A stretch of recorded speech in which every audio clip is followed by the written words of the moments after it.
আসসালামু আলাইকুম ওরহমতুল্লাহি ওবরাকাতুহু। আজকে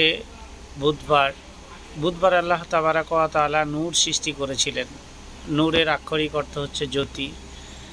আর আমাদের কিছু আলেম সমাজের ভিতরে মতো নৈতক্য আছে যে অনেকে বলেন আল্লাহর রসুলরা নাকি নূরের তৈরি, আবার অনেকে বলেন মাটির তৈরি। যাই হোক, সহি মোতাবেকে আলোচনা সাপেক্ষে এসেছে যে আদম আলাইহিসসালাম থেকে আরম্ভ করে টোটাল আমাদের শেষ নবী হজরত মুহাম্মদ সাল্লাল্লাহু আলাইহি ওয়াসাল্লাম পর্যন্ত যত নবী এসেছেন সবাই হচ্ছে মাটির তৈরি, আর নূর হচ্ছে আল্লাহর ফেরেশতারা তৈরি। তো শেষ অবস্থায় আল্লাহ তাবারক ওয়া তাআলা যখন জিবরাইল আমিনের মাধ্যমে আমাদের হজরত মুহাম্মদ সাল্লাল্লাহু আলাইহি ওয়াসাল্লামের কাছে পাঠাতেন বা কিছু ওহী নাজিল করতেন, তো হজরত মুহাম্মদ সাল্লাল্লাহু আলাইহি ওয়াসাল্লামকে জিবরাইল আমিন সবসময় বলতেন যে মিসওয়াক করো। তো আল্লাহর নবী একসময় বিরক্ত হয়ে বলছিলেন যে মিসওয়াক করতে করতে কি আমি জিহ্বাই কেটে ফেলবো। তো যাই হোক, মিসওয়াক মানে সবসময় মাটির যে একটা গন্ধ বা একটা কিছু সেটা হয়তো ছিল, নূরের কিন্তু কোনো গন্ধ নেই।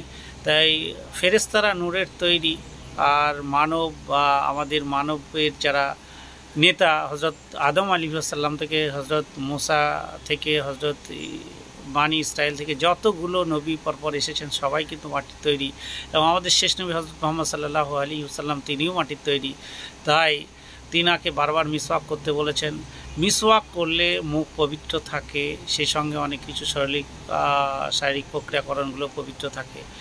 এই কারণের জন্যই আল্লাহ তাবারক ওয়া তাআলা মানুষকে মাটি দিয়ে বানিয়েছেন, এবং নূর হচ্ছে আপনার এক প্রকার আলো।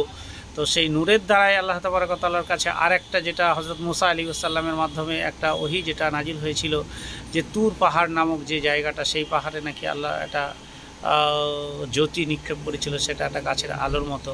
তো যাই হোক, আজকে মূলত বুধবার নূর সম্পর্কে আলোচনা করা হলো। তো নূরটা কি এবং কেন সেটা আমরা আসলে বুঝতে পারলাম। নূরের দ্বারা কারা তৈরি এবং মাটির দ্বারা কারা তৈরি সেটাও আমরা বুঝতে পারলাম। এই পর্যন্তই আজকে। আসসালামু আলাইকুম।